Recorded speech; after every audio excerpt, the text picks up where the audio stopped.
Assalamu alaikum dear students. Today our 7th lecture of chemistry, class 9th.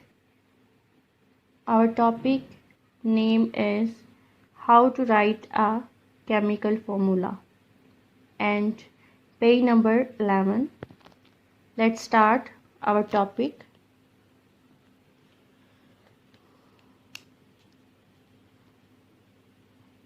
सबसे पहले जो आज हमारा टॉपिक है how to write a chemical formula, ठीक है, उसको हमने स्टडी करना है। इसमें सबसे पहले हमारे पास कंपाउंड्स मौजूद होते हैं, केमिकल कंपाउंड्स, जिनको हम रिप्रेजेंट करते हैं केमिकल फार्मूलाज के लिए, ठीक है।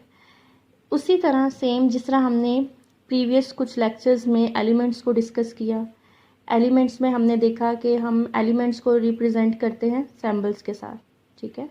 लाइक हमारे पास ये सोडियम है, क्लोरीन है, तो ये हमारे पास एलिमेंट्स हैं और इनकी रिप्रेजेंटेशन में हम इनको प्रेजेंट किस तरह कर रहे हैं, हम सिंबल की हेल्प से कर रहे हैं। उसके बाद अगर हम इसकी तरफ चलते हैं, नेक्स्ट इसका जो पॉइंट है, इसमें जो हमारे पास कंपाउंड्स होते हैं उनको हम रिप्रेजेंट करते हैं केमिकल फार्मूला से, ठीक है। उसमें सबसे पहले जो हमारा है पॉइंट वो आता है symbols of two elements are written side by sides in the order of positive ion first and negative ion second. ये तो हम थोड़ा सा फर्दर आगे डिस्कशन में जा रहे हैं। इससे पहले आपको मैं बता दूं कि आप किस तरह से अंडरस्टैंड कर सकोगे अपने कंपाउंड्स को, केमिकल कंपाउंड्स को, उन पे पॉजिटिव चार्ज किस तरह आ रहा है, उन पे नेगेटिव चार्ज किस तरह है, किस तरह से वो बॉन्डिंग कर रहे हैं, वो सब कुछ। तो उसको अंडरस्टैंड करने के लिए सबसे पहले हम यहाँ पे एक इक्वेशन लेते हैं। इक्वेशन में हमारे पास सोडियम है, क्लोरीन है। सोडियम और क्लोरीन दोनों यहाँ पे एज अ रिएक्टेंट है और ये दोनों एक दूसरे के साथ कंबाइन होकर हमारे पास सोडियम क्लोराइड बना रहे हैं, ठीक है। अब इससे पहले स्टूडेंट्स आपको पता होना चाहिए कि जब हमने फॉर्मूला राइट करना है, जब हमने केमिकल फार्मूला जो है उसको लिखना है, किस तरह से लिखना है, उसमें सबसे पहले आपको 3 चीज़ें पता होनी चाहिए। एक, आपको ये पता होना चाहिए कि इलेक्ट्रोपॉजिटिविटी क्या है, इलेक्ट्रोनेगेटिविटी क्या है, किसकी, एलिमेंट की या एटम की, ठीक है। सेकंड हमारे पास है वैलेंसी। आपको वैलेंसी का भी पता होना चाहिए कि जो हमारे पास कंपाउंड है, जो हमारे पास जिसका हमने केमिकल फार्मूला राइट करना है, उसकी वैलेंसी क्या है, ठीक है। ये हमारा सेकंड पॉइंट है। थर्ड पॉइंट जो हमारे पास है वो है कि कौन सा एलिमेंट, कौन सा एटम जो है वो अपना इलेक्ट्रॉन डोनेट कर रहा है और कौन सा एटम या एलिमेंट जो हमारे पास है वो अपना इलेक्ट्रॉन जो है उसको एक्सेप्ट कर रहा है किसी दूसरे एटम से, ठीक है। एक एटम है ना, लाइक हमारे पास सोडियम है, ठीक है, ये हमारे पास फर्स्ट ग्रुप का मेंबर है। इसके आउटर मोस्ट शेल में हमारे पास अगर देखें तो है एक इलेक्ट्रॉन, ठीक है। एक इलेक्ट्रॉन है, ये स्टेबल नहीं है, इसने खुद को स्टेबल करना है। तो जो क्लोरीन है इसके पास 7 इलेक्ट्रॉन्स हैं in their outermost shell. तो अगर हम देखेंगे जो क्लोरीन है ये भी स्टेबल नहीं है, सोडियम है ये भी स्टेबल नहीं है, तो इन दोनों ने एक दूसरे को स्टेबल करना है, तो वो क्या करेंगे, एक दूसरे के साथ बॉन्डिंग करेंगे, ठीक है। बॉन्डिंग करने के बाद इसका जो एक इलेक्ट्रॉन है वो डोनेट हो जाएगा, ये सोडियम जो है ये क्लोरीन को डोनेट कर देगा अपना एक इलेक्ट्रॉन जो इसके आउटर मोस्ट शेल में प्रेजेंट है, ठीक है। इससे क्या होगा कि जो सोडियम है उसका डुप्लेट कंप्लीट हो जाएगा। डुप्लेट मीन्स कि इसके जो आउटर मोस्ट शेल में 2 इलेक्ट्रॉन जो हैं वो कंप्लीट हो जाएंगे और क्लोरीन जो है उसका जब एक यहाँ से एक्सेप्ट कर लेगा इलेक्ट्रॉन तो उसका ऑक्टेट कंप्लीट हो जाएगा, ठीक है। इसी तरह जब ये दोनों कंबाइन हो जाएंगे तो हमारे पास बनेगा सोडियम क्लोराइड, ठीक है। अब पहला अगर पॉइंट हम देखें how to write a chemical formula के अंदर, तो उसमें हमने ये देखना है कि जो सिंबल्स हैं ऑफ टू एलिमेंट्स उनको हम किस तरह राइट करेंगे, साइड बाय साइड। लेकिन हमने किस चीज़ का ख्याल रखना है कि जो हमारे पास इलेक्ट्रोपॉजिटिव हैं वो हम पहले लिखेंगे और जो इलेक्ट्रोनेगेटिव हैं उसको बाद में लिखेंगे। अब ये पॉजिटिव कैसे हुआ, ये नेगेटिव कैसे हुआ, इसमें मैं आपको बता देती हूँ। हमारे पास सोडियम ने एक इलेक्ट्रॉन डोनेट किया, इसके ऊपर पॉजिटिव चार्ज आ जाएगा, ठीक है। क्लोरीन ने एक इलेक्ट्रॉन एक्सेप्ट किया है, दैट्स वाई इसके ऊपर नेगेटिव चार्ज आ जाएगा, ठीक है। ये था हमारा पहला पॉइंट जिसमें हमने साइड बाय साइड दोनों को लिखना है, दोनों एलिमेंट्स को, और किस ऑर्डर की फॉर्म में, पॉजिटिव आयन पहले, नेगेटिव आयन बाद में। अब हमारे पास दूसरा पॉइंट जो है केमिकल फार्मूला राइट करने का, वो क्या है हमारे पास, हमने यहाँ पे जो इसकी वैलेंसीज हैं, valencies of each ion is written on the right top corner of its symbol, ठीक है। अब यहाँ पे हमारे पास सोडियम है और क्लोरीन है, इन दोनों की जो वैलेंसी है, सोडियम की 1 है, क्लोरीन की 1 है। बेसिकली हम इस तरह करते हैं कि हम जिसकी वैलेंसी 1 होती है हम उसको नहीं लिखते, ठीक है। यहाँ पे सोडियम की वैलेंसी 1 है, क्लोरीन की 1 है। किस तरह, इन्होंने, सोडियम ने भी एक बॉन्ड बनाया है, क्लोरीन ने भी एक बॉन्ड बनाया है। इट मीन्स क्लोरीन की वैलेंसी भी हमारे पास 1 है, सोडियम की वैलेंसी भी हमारे पास 1 है। इसको हम राइट नहीं करेंगे, इनके ऊपर हम चार्जेस मेंशन कर देंगे कि सोडियम के ऊपर पॉजिटिव चार्ज है, क्लोरीन के ऊपर नेगेटिव चार्ज है, ठीक है। इसके बाद जो हमारे पास पॉइंट आता है थर्ड वाला, उसमें अब हमने क्रॉस मल्टीप्लिकेशन करनी है, क्रॉस एक्सचेंज मेथड को यूज़ करना है, और इस मेथड को यूज़ करते हुए हमने इनकी जो वैलेंसीज हैं वो एक्सचेंज करनी है, ठीक है। लाइक हमारे पास सोडियम है एंड क्लोरीन है, ठीक है। सोडियम के ऊपर मैंने बताया कि हमारे पास 1 वैलेंसी है, क्लोरीन के ऊपर भी 1 है, इसलिए हम इसको राइट नहीं करते, इस फॉर्म में लिखते हैं। लेकिन जब हमने इस मेथड में देखना है कि हम कौन सा मेथड यूज़ कर रहे हैं जिसमें हम केमिकल फार्मूला राइट करेंगे केमिकल कंपाउंड्स का, तो उसमें हमने इन दोनों को साइड बाय साइड लिख लेना है, उसके ऊपर हमने इसकी वैलेंसी शो करनी है। ये इसका दूसरा पॉइंट था।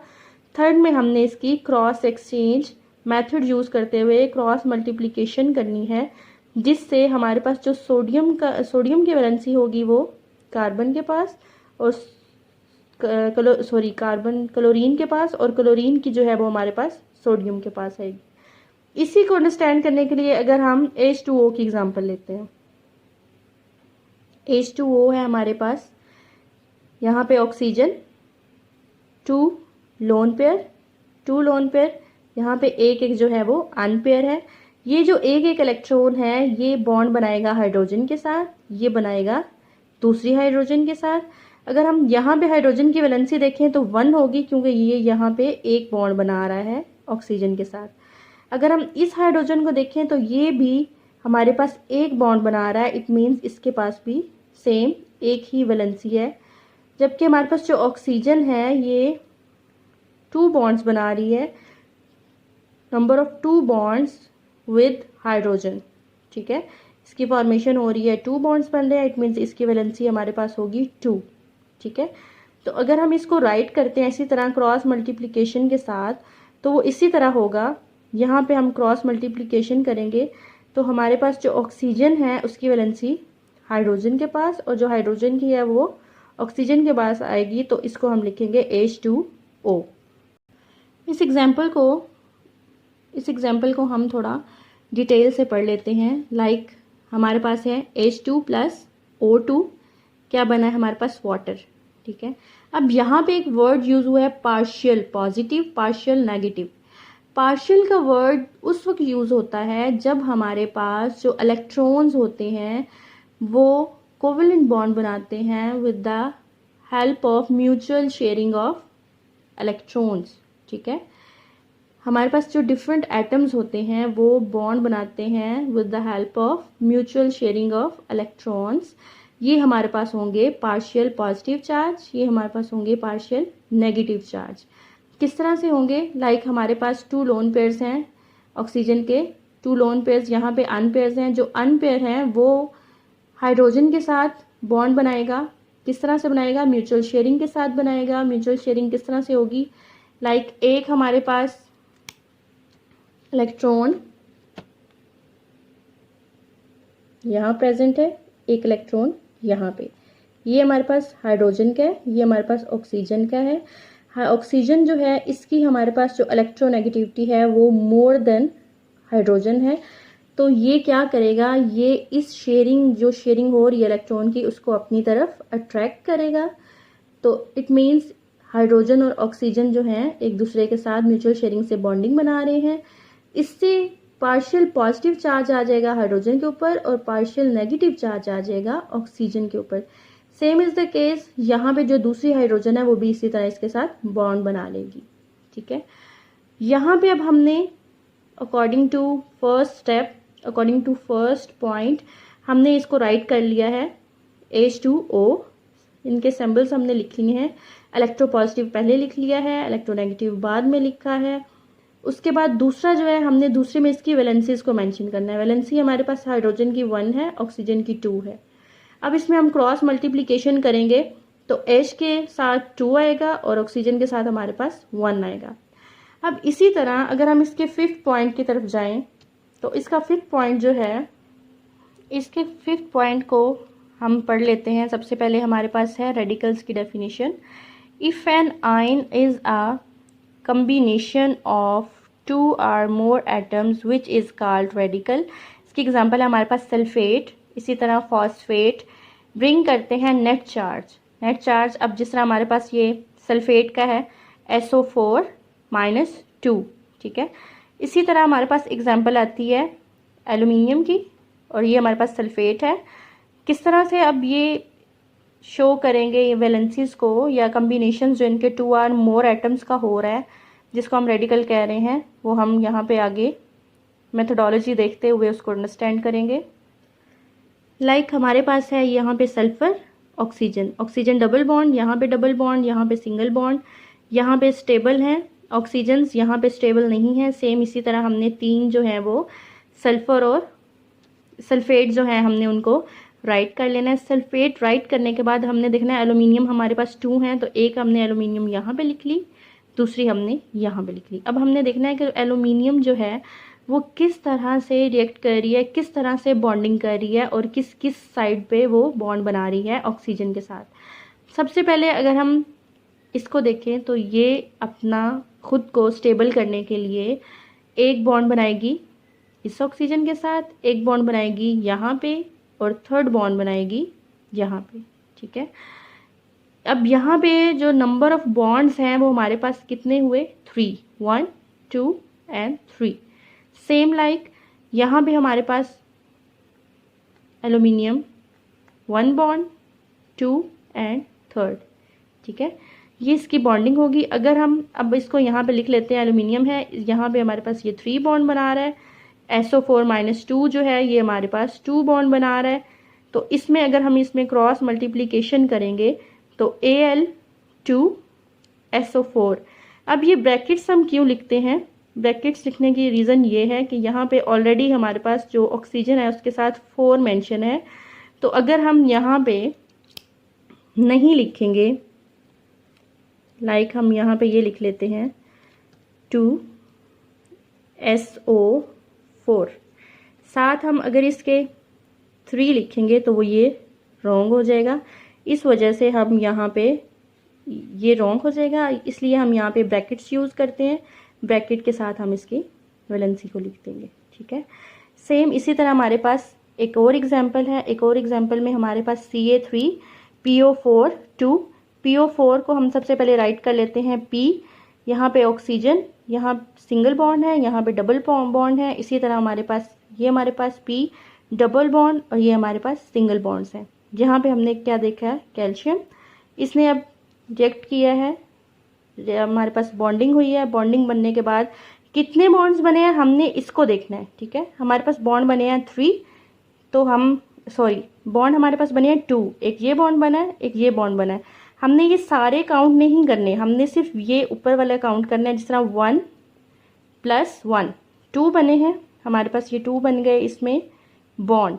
ठीक है, अब जब हमारे पास 2 बॉन्ड्स बन गए हैं तो हम इसको राइट करेंगे और इसमें क्रॉस मल्टीप्लिकेशन करवाएंगे। उसके बाद हमारे पास क्या आ जाएगा, CA3PO4 और यहाँ इसकी वैलेंसी आ जाएगी 2। यहाँ तक हमारा ये टॉपिक था। यहाँ से नेक्स्ट अब इंशाल्लाह हम नेक्स्ट लेक्चर में डिस्कस करेंगे। आप ट्राई कीजिएगा इसको अंडरस्टैंड करने की। इसको राइट करने के लिए सबसे पहले आप जितनी ज़्यादा प्रैक्टिस करेंगे उतना ज़्यादा आपको अच्छा इस चीज़ का कॉन्सेप्ट होगा। ठीक है, ओके।